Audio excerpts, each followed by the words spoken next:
Pakinggan nyo. Pakinggan nyo kung ano yung nangyari kanina. Eto, i-play natin to.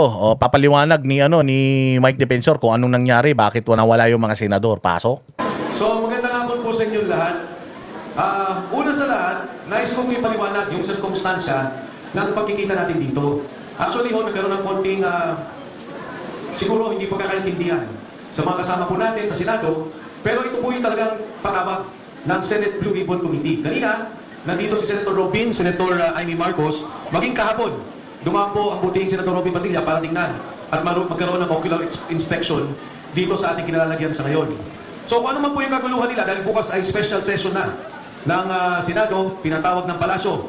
At alam natin na ito ay patungo sa pagbabago ng liderato ng Senado. Hindi lamang sa liderato ng Senado, ngunit ito rin patungo na sa pagbabago nila noong liderato ng Blue Ribbon Committee. Kaya po minabuti natin na kunin ang pagkakataong ito dahil maring ito na ang huling pagpapahayag ng ating mga buting sundalo, ang ating mga bayani na nagsalita. Kaya saluduhan natin itong mga sundalo na ito, saluduhan natin si Mike Defensor, saluduhan natin si Chavit Singson, saluduhan natin yung mga vloggers na nandiyan dyan, saluduhan natin yung mga media na nandiyan dyan, lahat na nandiyan dyan, saluduhan natin. Pwedeng ito na ang huling pagkakataon na maririnig natin tong istorya na to because sa sobrang dami ng pera na umiikot, gagawin nila ang lahat, kakaltasan nila yan, kukurutan nila yung mga sayote nila. Kakaltasan nila yan at maglalagay sila sa mga kung saan-saan sila pwede maglagay para mamatay ito.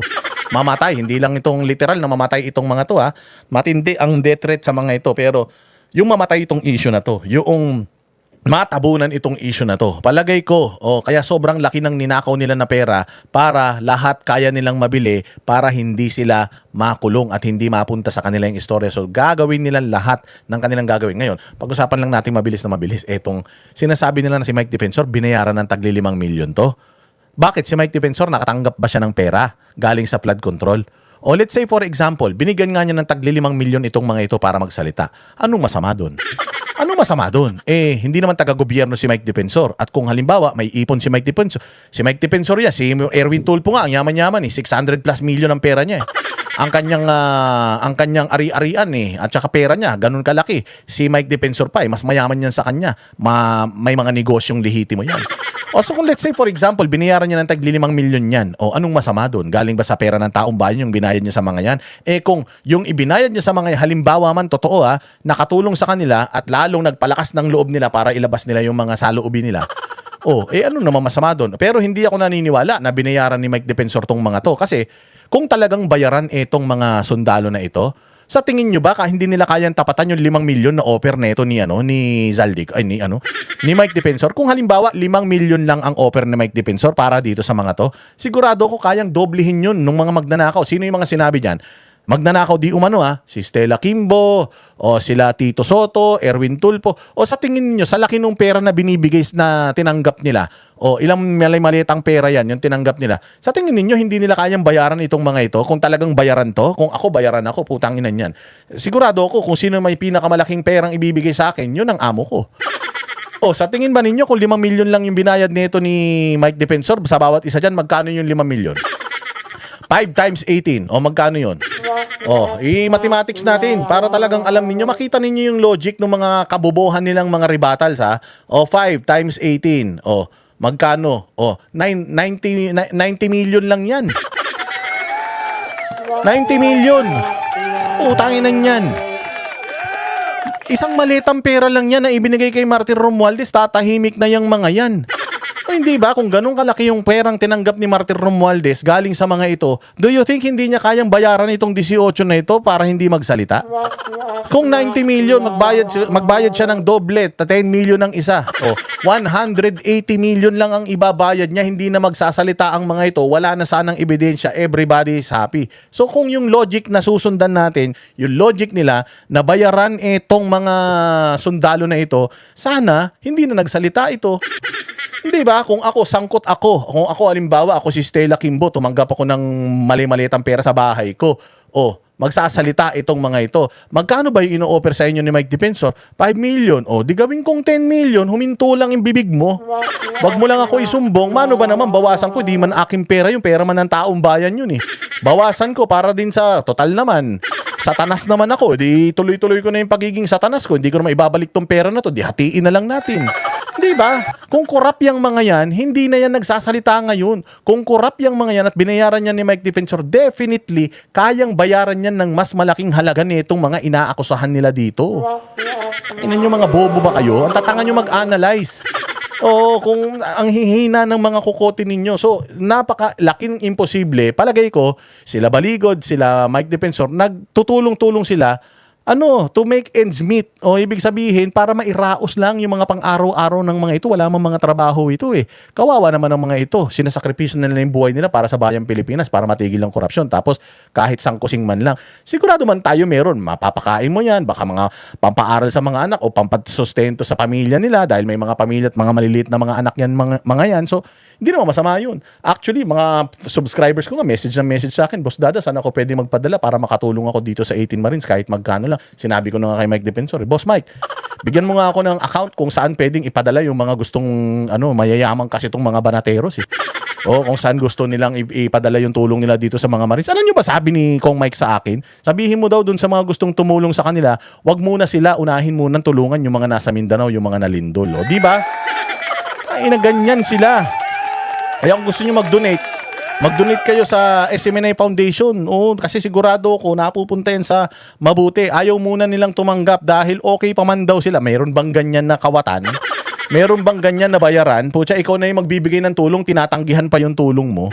Mga bobo pala kayo eh. Diretso natin to. Boss Dada yan, daldal yan. Noong unang Blue Ribbon Committee hearing, ngayon may karagdagan na 4. Nakasama natin, papakilala mamaya ni Atty. David Baligod. At mamaya, ipapagpatuloy nila yung naantalang presentasyon na dapat nilang ipinagpatuloy nung nakaraang Blue Ribbon Committee hearing na isinagawa ng Senado. Ako mahilig kasi ako sa relo. Ang ganda ng relo ni Mike. Dahil pera talaga to si Mike, Ang ganda naman ng AP. Sana all. Ganda. Mahilig ako sa relo, Delikado po ang sitwasyon ng ating bansa. Napakagulo ng sitwasyon ng ating bansa. Ang mga demokratikong institusyon katulad ng Senado ay binababoy, ginigipit, maging ang mga senador. Yun lang kung pagpunta nila dito ay marami ng mga pagnanakot na naganap, maraming panggigipit, kaya marahil iniiwan natin sa kanila yan na pag-usapan at tingnan kung ano ang kanilang gagawin bilang grupo.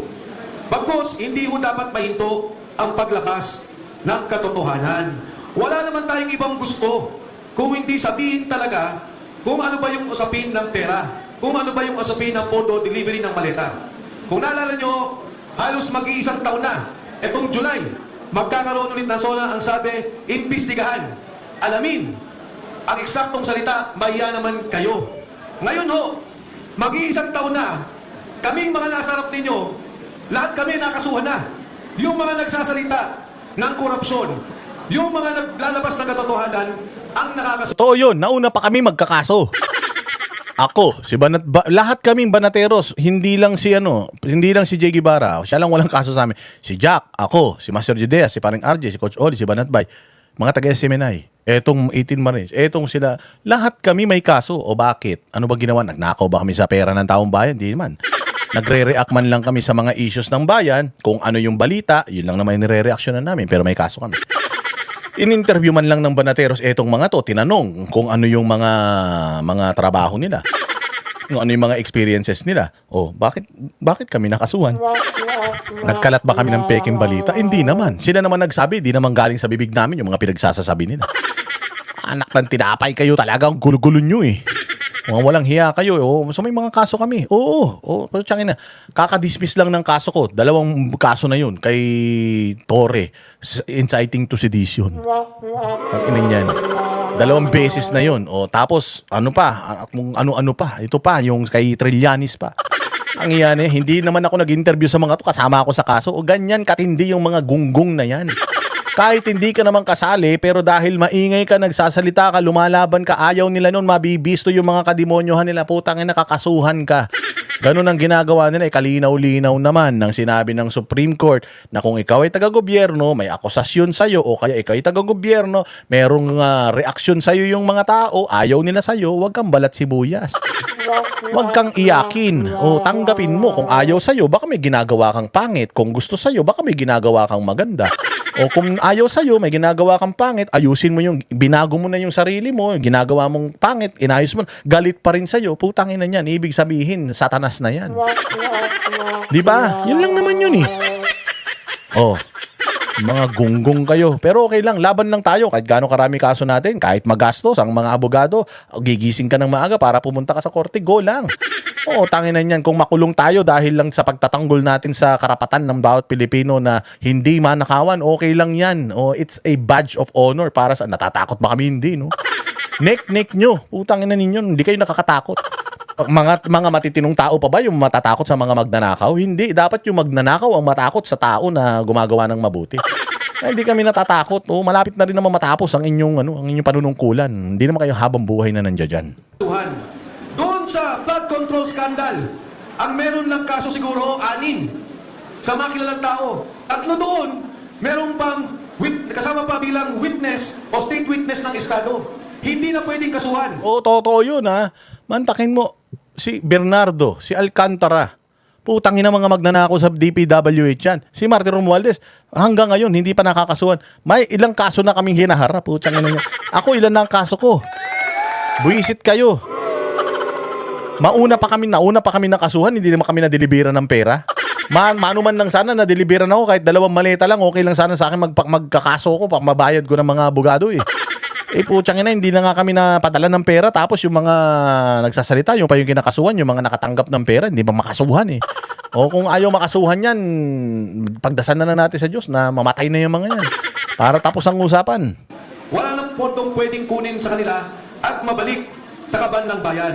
Ito ang galit ng taong bayan. Ito ang galit ng Pilipino.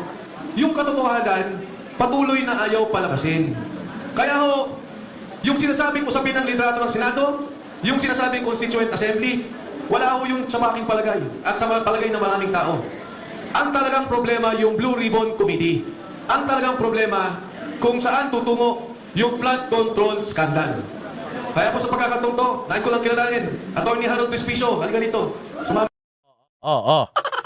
So yun ang kanilang yun yung sinasabi nila bakit hindi natuloy dahil nga ginipit yung mga senador na gustong sumali dito sa pagtitipon na ito.